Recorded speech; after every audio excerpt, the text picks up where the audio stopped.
right, guys, Red Alert 2 World Series action coming at you here. We got a bonus event today. We got a couple of the best players in the world in here. We got Marco the GOAT out of Finland here up in the top right. He's starting off with Allied. He's facing off against Legend, the God of Thunder, aka the God of Sleeping In. If you guys were here on Twitch yesterday, we waited around for an hour for him because his alarm didn't wake him up. Anyway, the God of Thunder showed up here today. He's out of Jordan in yellow here, bottom left. So we're just running some bonus events here. And if you guys who missed the drama this month in the tournament, Keen and Latov made the finals in all three game modes. They weren't able to agree to schedule their matches, so they both got DQ'd, and that gave us a bunch of extra money to give out to other players to create more fun content. So a bonus, little bonus match here. Now, what's really fun about this is we do have a blind map right now.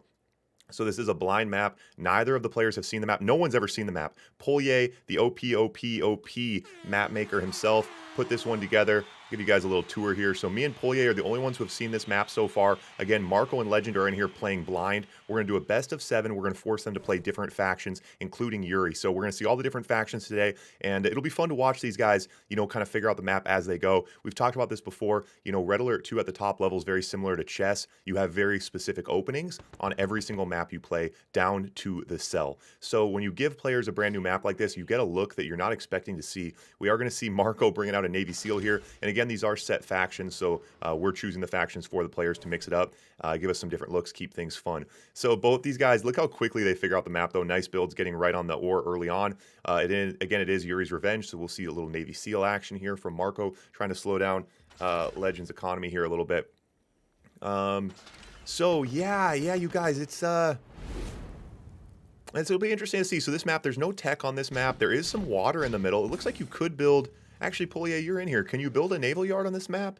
I'm not sure if there's enough room there for naval, actually. So he brings that Rhino out to deal with the Navy SEAL. Order with the follow, Toop with the follow. Thanks for the follows, guys. Appreciate it. All you guys who made it over from Facebook and YouTube to catch this one. The Crazy Ivan comes out. Wait, why was the Crazy Ivan not in the flak track?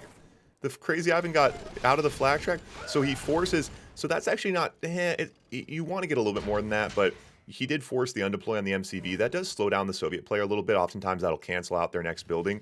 And Legend now going to bring a Crazy Ivan as well, get a little weird here. You see that bunker right off the War Factory to counter the Navy SEAL as well.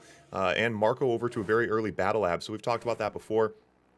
With Yuri's Revenge compared to Red Alert 2. Regular Red Alert 2, the tanks build faster. It makes it a lot harder for the Allied player to get over to early Battle Lab tech. In Yuri's Revenge, the tanks build slower, buildings build the same, and that allows the Allied player to go early Battle Lab, often Battle Lab before any Grizzlies. Crazy Ivan gets out. The Crazy Ivan gets out, does not get that Battle Lab. The Crazy Ivan got the bomb down. That Battle Lab's going to go thanks to the Crazy Ivan, forces the cell. Rhino's now on the right side harassing those miners. That's tremendous value as well for Legend. So that 1-2 punch there could easily be the game. Now uncontested with the Battle Lab down. This is going to be a quick one here for the Soviet player. Yeah, that was just a really well orchestrated attack there from Legend, grabbing those miners and then hitting that Battle Lab with the Crazy Ivan. Not something you expect. The cheese, as it's called in the community, those kind of tactics like that, the Navy SEAL and engineers, you expect them from Allied, you don't expect them from Soviet, but Legend putting on a show here for us. Yeah, it's tricky, Legend. We were all in here yesterday. Legend sleeping in. I mean, like I said, I don't really hold that one against him because Legend was the first person I ever streamed a year and a half ago. Like, Legend's a ride or die. And at the end of the day, man, Marco and Legend, like, that's the reality. These guys are pillars. And, there's so many things. I guess my problem with this game is, like, people say, like, oh, it's just a game. And I'm like, that doesn't feel like that to me, man. To me, this is like the RA to the Moon project, the movement. Like, for me, it's the challenge. Like, this is my favorite game of all time. And I want it to have the credit and the platform and the hype that it deserves. And I obviously, you guys know all the stuff I'm doing. I pour myself into this game. And the weird thing is that I'm learning is, like, people along the way that help me, like, whether it's sponsors or fans or map makers or players, I feel like we're like teammates. We're brothers in this epic quest to get RA to the moon. And then I get very harshly reminded of reality when people just, like, all of a sudden one day don't DM me anymore. And I'm like, hey, man, like, what's up? Like, we still doing this? Like, what's up? And all of a sudden, like Root, I'm like, Root the Reaper. Like, this kid's so hype. He's playing all the time. Root, RA to the moon. And all of a sudden, I'm like, Root, what's up? You playing this month? Nah, man, I don't like BO5. I'm like, cool. All right, man. Well, fucking see you later, Root. I'm like, and that's fine. It's like, it's just a video game to Root. He didn't sign a lifetime contract to play in my games, but That stuff throws you off, man. Latov, me and Latov have been grinding. I've messaged that kid every day. For 6 months, we've been grinding, making content, like putting up awesome games. He's getting paid. I'm hyping it up. Like, we're this team. And then all of a sudden, him and Kian getting a squabble, and all of a sudden he just throws me under the bus, blames me, and won't DM me back. Latov's gone. That's it. Boom. I'm like, dude, I thought we were ride or die. Like, I thought we were brothers, man. Anyway, sorry, Navy SEAL gets in, grabs something, probably. All right, my monologue's over. Anyway, the thing is, you guys know me. I like the challenge. That's okay. We're going to be all right. RA2 is going to get to the moon through the trail of my tears, unfortunately, is how it's looking. All right, another Navy SEAL out, just buying time to get over to that Battle Lab. Battle Lab out now for Legend. And again, you're going to see kind of the meta here at the top level in Yuri's Revenge these days. Straight into Mirage tanks. Use the Navy SEALs to slow them down. Don't waste any time building Grizzlies. I don't know. I mean, Latop, he didn't sign up for February's tournament, and he won't DM me back. I'm like, dude, really? Like, not even going to hit me back? I'm like, what? I'm like, I didn't even do anything, dude. Like, it was you and Kian couldn't schedule a game. It wasn't my fault. Just doesn't hit me back. That's it, dude. That's life. Get used to it, man. Life is suffering. That's all right, man. I beat my chest through it. I like it. Guys. I like the challenge. All right, some GIs walking on the right side. Mirage is pushing on the right. GI's pushing through the left. Let's see if these GIs can get done. There is a Navy SEAL on the backside as well. Sentry guns forcing Marco into a very contained position here. All of his war factories trying to stay by those bunkers and sentry guns to deal with that pesky Navy SEAL. I like that you see a lot of times at the lower levels the players just send their Navy SEAL in right away. At the higher levels, oftentimes you'll see the Navy SEAL just kind of dancing around, and that kind of just throws off, it pulls a little bit of the Soviet player's attention. In that case, the Navy SEAL perfectly countered. Marco gets a nice MCV move down to that bottom patch. What do you guys think about this map so far? Soviet, I don't know. It seems pretty defendable for the Allied player early on. It's oftentimes what differentiates an Allied and a Soviet map. Desolator's now going to get a Deso bomb going. Quite a few rhinos here, and now BFs for Legend. So BFs, a Navy SEAL and a BF, that's a great way to counter the Desolators. BFs can handle the radiation well. Navy SEAls can gun down the Desolators fairly quickly. Chronosphere out for Legend as well, as Legend goes for an MCV move. Look at these guys, man. They've been playing this map a total of 7 minutes. Remember, they've never seen this map before. No one's seen this map before. And they already, know where to move their MCVs. Top level guys. Ooh! And that Desolator right in the middle of the spike goes down. Very, very nice counter. Now the Rhino's on the run here. Chronosphere for Legend. No Battle Lab tech for Marco yet. Yeah, Mirages have him on the run. The BF supporting. And a nice economy here for Legend as he gets up to this refinery. He is scraping the bottom of the barrel at the moment. But once he gets a refinery up here, he should be sitting pretty good. 2, 4, 5, 6 miners. So going to try to put some pressure on this bottom MCV here. It's a bit naked. These Mirages are nice, but yeah, it really does come down to those Desolators. I'm not sure. I'm still not sure about the water. I can't keep up in the chat. Polya, if you're in here, let me know about... Can you build a naval yard? Highlight your message, though. I can't keep up with the chat at the moment. All right, so backside. Yeah, and we talked about this before. Now we're at the 5-minute mark, moving into the mid-game here. The Soviet player hasn't got any pressure on, and Marco's not over to Battle Lab tech. So Marco going to bring a little bit of a split on the top side here. That dog actually might have just alerted him of that split. He would have got a notification that a unit was lost. It can be a little bit annoying if he was trying to be sneaky about that. So he is going to get up to this top side. He's not defended there. This map is big enough. These Mirages are going to have a hard time pulling back. This split could be exactly what Marco needs here. He needs some value. Marco will always go for miners in these positions. A lot of players get confused, scratch their heads, including me, why he doesn't hit the MCV. Oftentimes he will go for the miners. In this case, he switches over to the MCV. He will get it. Oh, the force shield comes. Oh yeah, I always forget. Yuri's Revenge 2, the force shield comes. That's why. But he forces the force shield, which does put him low power. Maybe opens things up, but still pretty good value out of that attack. And Marco needed that. He needed some offensive presence here in this game. So does grab. What do you get? 1 or 2 miners? Maybe he only got 1 miner out of that. Got the force shield, put him low power, slows down production. But Legend's still rocking and rolling here. Both players' economies struggling just a little bit. Now you see Marco bottoming out as he goes Battle Lab tech. Marco's been wrecking Legend in QM. Okay, good. Yeah, these guys, man, these guys are the ride or dies, man. When in doubt, as a streamer, as a content creator in Red Alert 2, you try to do a tournament, you get 10 players, you do a tournament for new players, for A-Class. There's a million things you can try to do. At the end of the day, Marco versus Legend. Guaranteed, man. It brings the people in. They always put on a show. They always show up, except yesterday when Legend didn't. It's guaranteed, man. At the end of the day, I'm going to change my channel to that. It's going to be called Marco vs. Legend. The Marco vs. Legend World Series. All right, Desolator still using to kind of zone out these Mirages. He dives one Mirage on the Desolators. He has the BFs. I'm a little confused by that. And now another MCV move here from Legend, just trying to keep his economy rolling. Chronosphere, Chronosphere, Chronosphere. Chronosphere, the BFs jump right in and grab that MCV. And you guys, you have to appreciate how fast that was executed. Obviously, you could tell I couldn't even keep up with it. But the beauty there was that Marco had a force shield. Marco had a force shield he wasn't able to use thanks to how quick that was. So very, very nice. Chronosphere with the BFs grabs the MCV. Looking like the beginning of the end here. You see Legend kind of going up, trying to take out these Desolators. The Desolators are the only hope right now, but Legend with incredible unit control here, making sure those Desolators don't take out his Mirages. Now a lot of uncontested Mirages rolling through here. Marco trying to buy himself some time, and that was really good map awareness there from Legend to get that done before the Iron Curtain came. So now we have an Iron Curtain, and now you see Legend on the run, but it's not going to matter. Legend's way up right now, and that Elite BF is nasty. There is an Iron Curtain, but Marco just wasn't really able to get any offensive value in this game, and Soviet versus Allied, particularly in Yuri's Revenge, where you're going to have an Allied player teching up, it's tough. It's just tough if you don't get early value. God, they didn't have, I ran out of heavy cream. I had to use half and half of my coffee. It's throwing me off. All right, let's see how you guys are feeling about this one. I've got the knowledge. 30% of you guys on Legend, 70% of you guys on Marco. As Marco goes down 2-0 in this series, we're going to see opposite corners this time, and Marco switching over to Allied, so we are swapping these factions. After this Allied-Soviet swap, then we will be over to Yuri versus Soviet. Yeah, oh yeah, this would be a fun map for 2v2 as well. Root, are you in here? You want to see, Root, you want to see if you can grab you want to see if Quas is around? Maybe right after this, we could run that 2v2 that we were supposed to run yesterday, Jordan versus Finland. We could run it on this map, even something fast. We could run like a 2v2 on this map if Quas and Root, if you guys don't have if anyone is short on time, we could even just do something on this map like BO3, BO5, just something quick.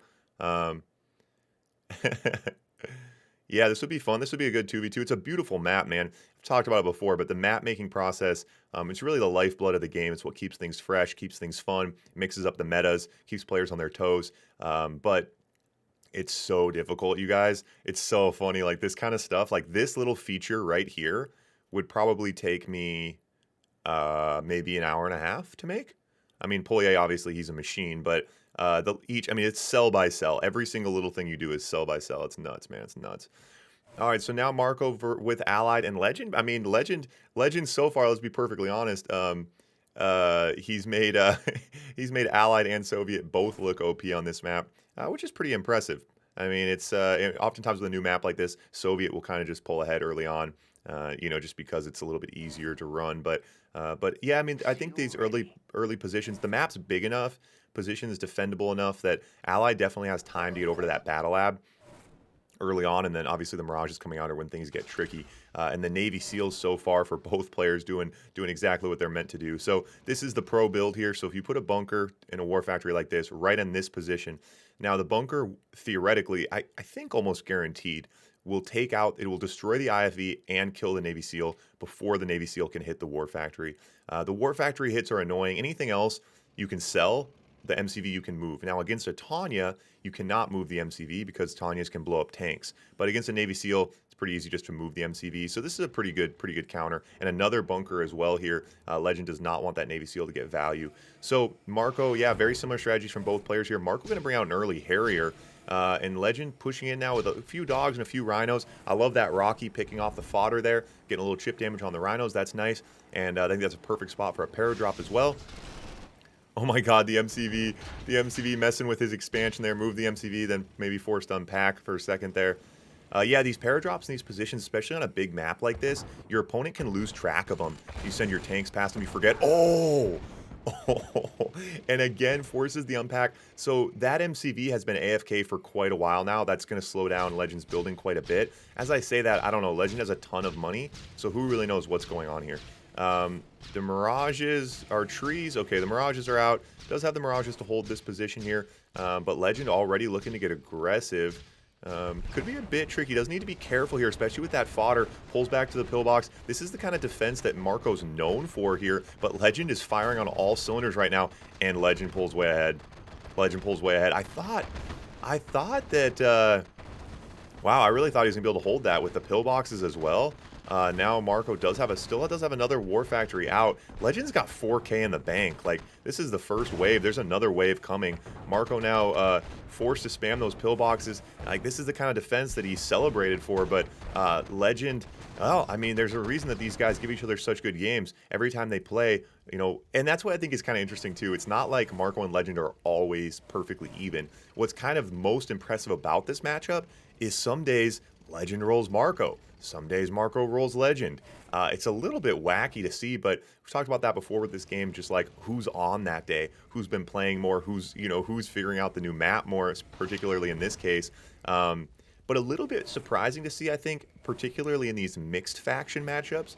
Like if you're going Soviet versus Soviet, and one player's playing better, yeah, I mean, they'll get rolled. But mixed factions, you oftentimes do see matches that even out more because it's incredibly difficult and unlikely to have a player just rolling perfectly with with both Allied and Soviet, as we're seeing Legend do right now.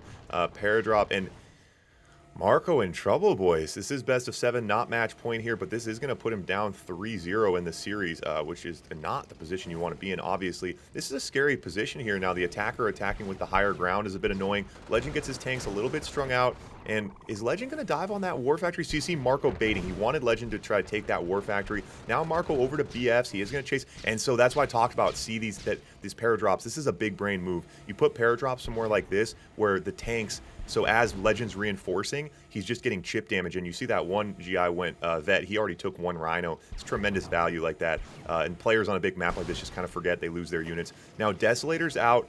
He does need to be careful here. Come on, Marco. You got to cheer for the underdog here. You got to cheer for the underdog. He goes at this, clears out that building. Nothing here but us trees. Where's the BF? Oh, the Desolators. The Desolators. Did those ones get hit? They did. They did. Three took. I'm not sure what was the BF doing. You need your bodyguard if you got the Mirages.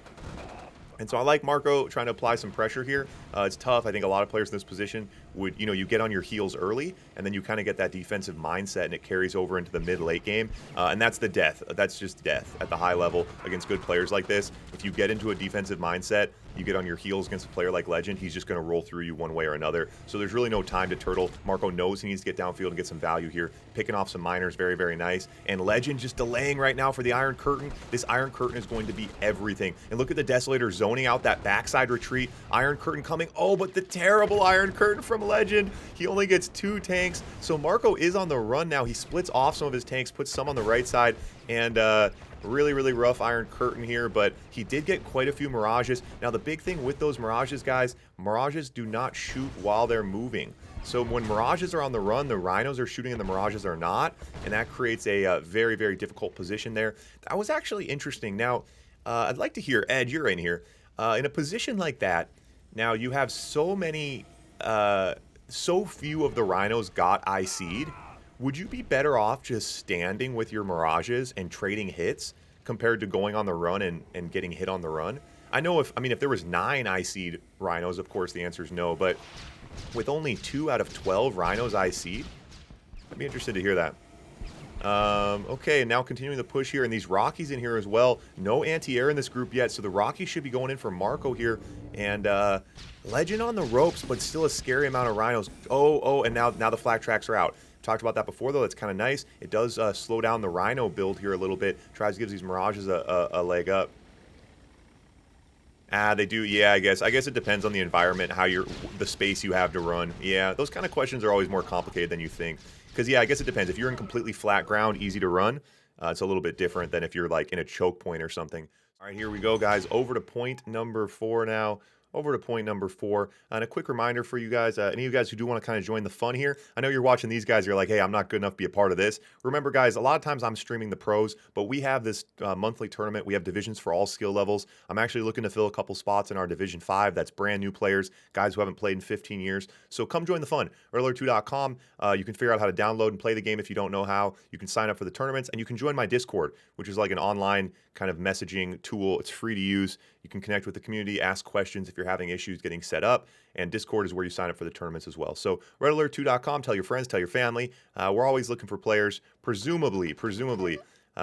This month, yeah, it's I don't know. Anyway, you guys know I've been getting a little bit discouraged lately. It's just had a couple things happen with players and stuff, but stuff wears you down. But anyway, like I said, we've had a lot of fun stuff lately too. The new Blitz map this month is going to be really cool. It's the first time the Blitz map has been expanded. So the Carnival map, man, it's going to be a wacky month for Blitz, and hopefully we get some more 2v2 action. I want to focus more on the team games. I've noticed that's kind of what the players are the most excited about, and at the end of the day, the players need to be excited. They need to be hungry. That's what creates the best content. So getting good players matched up that in a game mode that they want to play, I think that's always kind of the priority. And it seems like the team games is kind of what has kind of some of the older school players excited, which makes sense. You know, a game this old, you know, the stuff that's a little bit more dynamic like that makes sense to be exciting. So we had a fun 2v2 tournament the other day. I'll try to keep that rolling, I think, as well. So Navy SEAL out now from Legend. Again, this is our last Allied versus Soviet, and then we will be going over to Yuri versus Soviet. And again, you see the bunkers out. Both these guys, the Navy SEALs, man. And it's you know, it's interesting. You know, there's heavy. You can go double Navy SEAL. Now we turn engineers off. Oftentimes, if you guys watch Yuri's Revenge, if you watch other players play quick match, there's a lot of engineer rushing going on. You put an engineer in an IFV. I turn that off just because I hate watching it. I think the cost is too low. The Navy SEAL to me actually seems like a fairly reasonable gambit. It requires some tact. It's also fairly expensive. You have to go early AFC. The Navy SEAL's 1,000. Ooh. Oh. Just as I'm like, yeah, the Navy SEAL's pretty reasonable. Wrecks his entire base. Yikes. What, are we going to see the GGs here? Is that going to be the GGs? Marco's got 5K in the bank. Jesus. If Marco comes back from this, well, then you guys will know why we call him the GOAT. Anyway, the Navy SEAL, again, you do have to build that AFC. You build the early Navy SEAL. There's a cost involved. So it's a little wacky. It's a little bit annoying, but I think it's you know, Allied kind of needs stuff like that early on to kind of delay that early Rhino pressure. And again, there is a cost involved. The engineers are a little too cheap, right? They're tier 1, so you can bring them out right away, so much faster. No AFC required. They're half the credits to buy. And then once you take over an enemy building, the spamming the pillboxes and the barracks in their base, that kind of becomes a little too much of a circus for me. So the Mirage number is already getting a little bit scary here, and this makes it tough for the Rhinos because, again, Marco needs to be trying to get downfield. He wants to be down here. He wants to be posted up in this zone, in and out, doing a little yo-yo, highs and lows, trying to pick on these miners. But you see Legend just with map control right now, thanks to these Mirages, thanks to that early hit. But Marco's certainly still in it. You guys know with Mirages, the one Deso Bomb can completely swing things. The Desolators are just so damaging to Mirage tanks. So Legend going to bring a little bit of a split here. This isn't too threatening. Mirages aren't very good versus buildings, so it's a little bit annoying. Marco is going to have to deal with this, but they're not very strong versus buildings. And this split from Legend's actually a little bit... He's maybe trying to go miner hunting downfield here. Okay, oh, and Legend, did Legend just pull his MCV back? Legend's a little scared right now, especially now with these Mirages split off. Is he... And now pushing up this hill, the Desolator's in front, and the Desolator's using the Desolators as an unspoken threat right now. Pops the... Oh, and all of the Mirages go down. Oh, shit, Legend got a spy in. I totally missed that, you guys. Legend got a spy in, so he's pumping Vet Grizzlies, which handle the radiation a little bit better, but not good enough. Rhino's now uncontested. Nothing downfield here. Oh, there are some Mirages. There are some Mirages attacking Marco's reinforcements here as they come down. A couple of those Mirages in that zone are wounding them, which is actually a pretty heads-up move here. The question is, can these Vet Grizzlies, you guys, the Vet Grizzlies from Legend, and Legend shifts his expansion up to the top left instead of this bottom right zone, and the Vet Grizzlies are nasty. And they're mainly nasty because they go elite very, very quickly. And you guys, these 3 Mirages in his supply line Yeah, that was actually really, really beautiful from Legend. He took those 3 Mirages, which was very questionable because it put him in a position where, uh-oh, the MCV, Marco already has the MCV unpacked. He's going to try to run with it. These Vet Grizzlies, you guys. So that's the one time you will see the allied player in Yuri's Revenge at the top level oftentimes switch back to Grizzlies is once they get a spy in. So once they get a spy in, I totally missed that, by the way. That spy in the enemy war factory gives you, you build Vet Grizzlies, which is so nasty. And that's when you will see players switch from Mirages back to Grizzlies. So Marco almost baiting his MCV here. He knows he's going to lose this. His plan was to try to make Legend pay with a few more Grizzlies. He didn't make that happen, unfortunately. And now 1, 2, 3. Yeah, that's going to be GG's, boys. New follower with a name I can't read, but thanks for the follow anyway. Appreciate it. All right, guys, over to point number 5 now, and Marco trying to keep our dreams alive for a barn burner here. This is match point. It is best of 7. So best of 7. Marco, now we're over to Soviet versus Yuri. Marco gets to choose because he's down in the series, so he takes Soviet against Legends Yuri. This is tough, man. So Yuri versus Soviet. Any of you guys a little unfamiliar with the matchup? It's a little bit tough. Now, the longer the game goes, the more it's going to go in Yuri's favor. Oftentimes, mid-late game, you're going to see the super weapons be very valuable, both minor and major super weapons, likely to be used by both players. The Iron Curtain by the Soviet player is absolutely pivotal, and of course, the drones, using drones to try to slow down the Yuri army, and the flak tracks when the discs come out, masterminds come out, things like that. So we'll watch how it develops here. Of course, the biggest thing is if you can try to get some early pressure on, oftentimes Yuri will have a little bit of a hard time establishing themselves early on, defending low body situations, potentially getting an economy underneath them. Once that happens, once they get an economy clicking in the mid-late game, they become an absolute powerhouse. So we'll see if Marco can get in and apply some early pressure here. This map, the same reason that Allied is benefiting on this map, it's a little bit tricky. It's a pretty defendable position early on, and it's relatively large. So yeah, it'll be interesting to see how Marco chooses to approach this. Now, okay, yeah. So I don't know, and then luck. I don't think you can build water. I keep asking Polye, and I keep missing his messages here, but I don't think you can build water here. But their bases aren't really close enough to the water anyway to matter. Look at that gat. Look at that, just out of range, so the building can't hit it. These gats, these gats properly microed are kind of cool. They're such fast units, and they can do some early harassment nicely, hitting power plants and barracks and things like that. Also, maybe anti-scouting. So an early mag in. Now another time that Yuri can be really annoying is with cliffs. So this mag is going to try to lift these miners up, drop them on that cliff edge, which can be incredibly annoying. But the Desolator in to help defend here is very nice. But yeah, the cliffs like this and water, right? That's how the mag can really, really be difficult. Good Yuri players are almost always going to bring an early mag and try to do some miner harassment. Of course, the crown jewel is to drop a miner on the enemy refinery, which destroys both the miner and the refinery, and is also just symbolically really, really cool to pull off. So now, yeah, you see, so we talked about that early tech. Look at both players now, the 2.5 minute mark, both players on Battle Labs here. And we'll see is Legend with Yuri, we saw this in their last series as well. Legend will look to get aggressive here. He'll look to bring the MCV downfield and try to post up. Let's see if he pulls that. Yeah, it looks like he is going to try to get a little offensive with this MCV. This is very risky right now. If Marco had a drone anywhere on the map, this could be very annoying. And look at this MCV move here from Legend. And the Desolator's there, but now he has to be careful because the Psychic Tower, as soon as the Psychic Tower is built, both those Rhinos are going to go down. So Marco does stay in that zone. It's a little bit scary. And a mag on the backside from Legend. Here it goes, boys. Here it goes. He got it. The refinery and the miner. But the MCV. Does the MCV go? Oh, the Psychic Tower. Oh, the Psychic Tower. A second too late. The Psychic Tower would have taken all 3 of those Rhinos. And Marco made a very, very risky play there getting the MCV, but he got it. But the forward barracks. The forward barracks is out, so now the Yuri Prime is hunting. And what an absolute wacky match. We got 2 masterminds coming from downfield right now. The Yuri Prime, look at that unit control. He has one of Marco's Desolators. One of Marco's Desolators now pushing in. Marco maybe going to use a miner to kill that Desolator. Oh my god, you guys, this one is quite the equation. I certainly am not going to be able to figure it out, so we'll see what the players decide. Now, there is an Iron Curtain coming, and Marco goes drones. The drones are the move here against these masterminds. The Rhinos are so fragile. Oh, Marco needs to run with those. He died. Oh, he dives right away. Wow, he hit the drone, then hit the mastermind. Nice little 1-2. A couple of Marco's rhinos still hunting on the top side. And that's...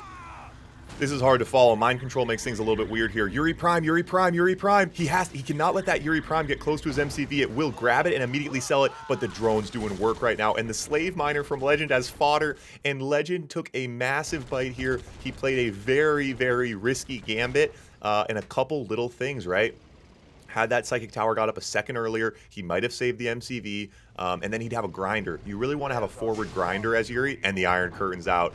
The forward grinder allows you to grind your units as you take them over. Of course, the weakness of mind control units is they can only take over so many at a time. So the forward grinder is huge, and the fact that Legend wasn't able to get that down is a big part of why Marco was able to pull ahead here. But pull ahead is kind of a soft term, as you can see. Now Legend building Yuri's, and the Rhino counterpunch coming here. You got to think Marco's going to be going back over to drones, and Marco wasn't able to get that expansion with the Iron Curtain. I'd have to go rewatch that one. Now the Yuri clones, rarely used at the top level. Marco's still building rhinos here. You expect to see the drones from Marco, but he wants to maybe keep counterpunch potential. If he goes drones, he's going to get himself on his heels and not be able to counterpunch when the time comes. Ooh, and it makes a little bit of a mistake there. He does mag one rhino on top of another.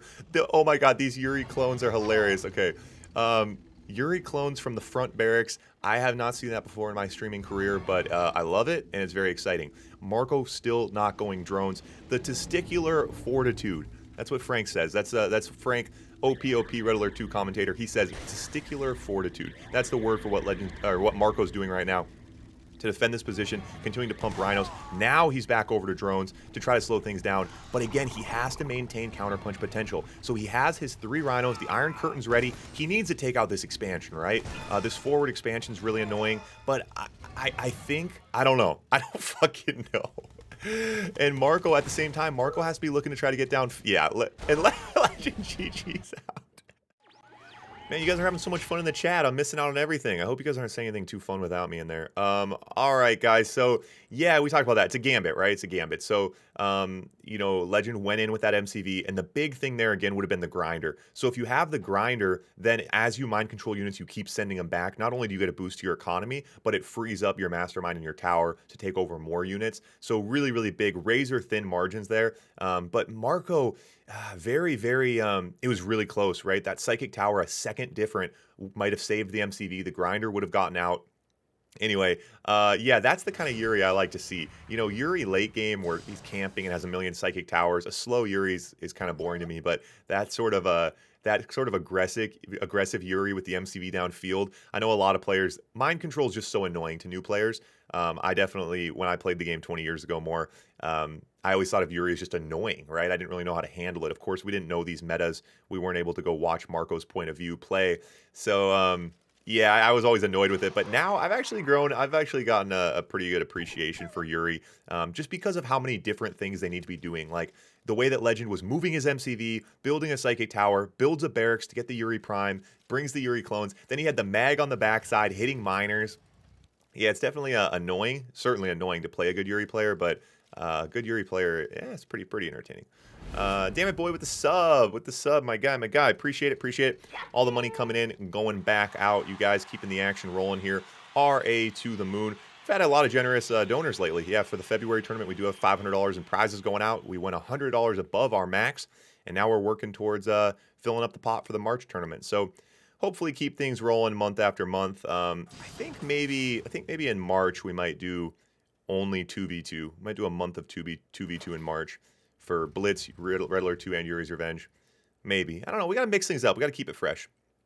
All right, so now Legend with Soviet, Marco with Yuri, of course, here. Marco has that bunker to try to deal with the early cheese, which we are going to see from Legend. Let's see what he tries to go for here. Marco over to that early battle lab. Legend over to his battle lab as well. Talked about that, how important tech is in these SVY matchups. The mag gets in. And so look at this little combo here. And remember, guys, this is always so fun. Like, the GAT is shooting the Rhino while the Rhino's in the air. The Rhino cannot shoot while it's in the air. And look at that. Look at that nice little unit control. Brings the Rhino over to the bunker. That's fun. Now, the slaves. So the slaves do regenerate, but it does slow down the economy. So that harassment, using a Desolator to harass the slave miners, the Yuri slave miners, it's pretty good. And he's going to get back in and take another hit. That definitely slows down the Yuri economy. And as we talked about, that's just so critical to do that, to slow down Yuri's economy as the game goes on. If they do get a lot of money in the bank, things can get very, very tricky for the Soviet player.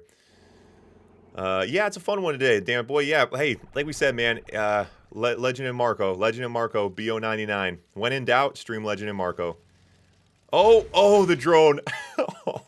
The drone just there in time. Marco trying to keep our dreams alive. Can we get a barn burner, boys? Can we get a barn burner? Oh my god, he's getting so much value out of that Desolator. Marco's got money in the bank, though. He's okay here. And now early discs, so a little bit different methods here over to the early discs from Marco. He's not going to do anything crazy with his MCV, it doesn't look like. And so super weapons are out here. Genetic Mutator and Iron Curtain. Of course, that Genetic Mutator, a good way to get some fodder in the fight. That you can use, turn your slaves into brutes. But of course, also you can turn your slaves into brutes and then grind them and give a massive kick to your economy. So MCV move here from Legend up on the top left, looking a little naked, but doesn't look like Marco's gonna be able to get in there and make him pay for it. See Marco's economy struggling a little bit here. And those early hits on the slaves, it's difficult to appreciate, but that's one of those moves that's gonna pay dividends into the mid game here. You know, you start getting behind, and it's kind of a cascading thing. As your economy gets behind, it puts you more behind. Yeah, it can be tough. So I see drones now, and just drives them right into the grinder. It just goes right into the grinder. So yeah, so he just and that's a good move. You get droned, grind him, you get some money out of it. Why not? So yeah, so it does bring the brutes in as fodder here, and yeah, gonna need to keep the brutes involved here. The drones are picking them off though. Needs to keep now. He's got 2 masterminds. Oh, these drones are still. Oh, both his masterminds get droned, and now Legend rolling through, and those drones, that nice 1-2 punch. The drones opening things up, taking out the back end army, and then Legend rolling through the left side. Battle Lab goes down, doesn't use the force shield. Yeah, the IC drones. It's a tale as old as time. Tries to take those rhinos, doesn't get them. That's going to be the GG's. This one's going to be going to the God of Thunder. Oh, Marco? Wait, no? Okay. Oh, he still got, yeah. You just got to think this early pressure like this on Marco. I guess I always count Marco out way too early. We've seen comebacks in these positions before, but it's just tough when you start taking pressure, when you start taking heat like that as the Yuri player early on. War Factory goes down the bottom side. He doesn't really, yeah, he just doesn't have much to defend. The small map mod. So I actually made this game mode. So this is what I normally stream, but I do normal Yuri's Revenge too. I stream both. I only play Blitz though. I can't handle regular Yuri's Revenge, man. It's too complicated. I like Blitz, nice and simple. Blitz is nice too. Like if you don't have that much time to play, you can figure out Blitz and have fun pretty quick. Regular Yuri's Revenge online is pretty tough. Pretty hard for new players to not get wrecked.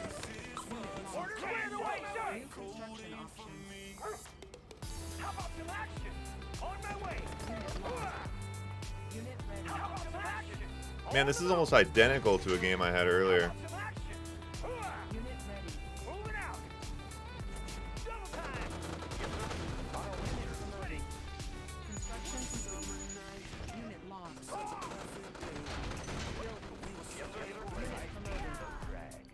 Sniper! Sniper!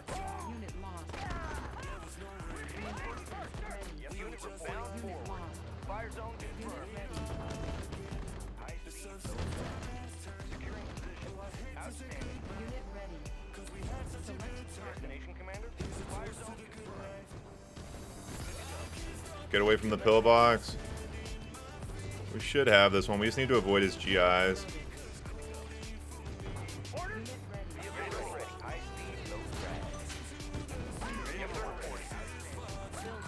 Alright. This will be GG's.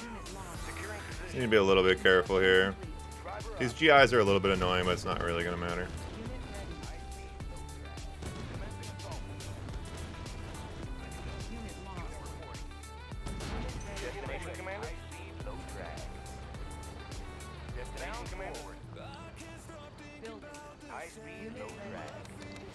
I really don't want to go. I need to get an air. So this is like, this might look like an easily won game, but this is easily blunderable without With those GIs, if I ran into those GIs right now, I could easily lose this. So I just need to slow this down a little bit.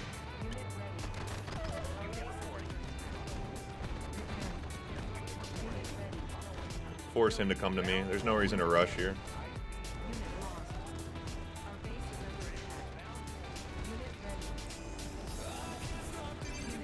Oh my god! Oh my god! Oh my god! Oh my god! No! What? No!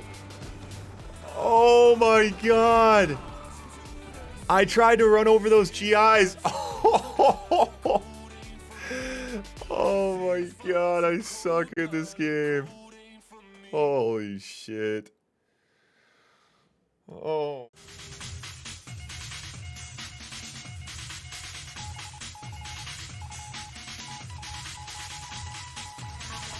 Perfect.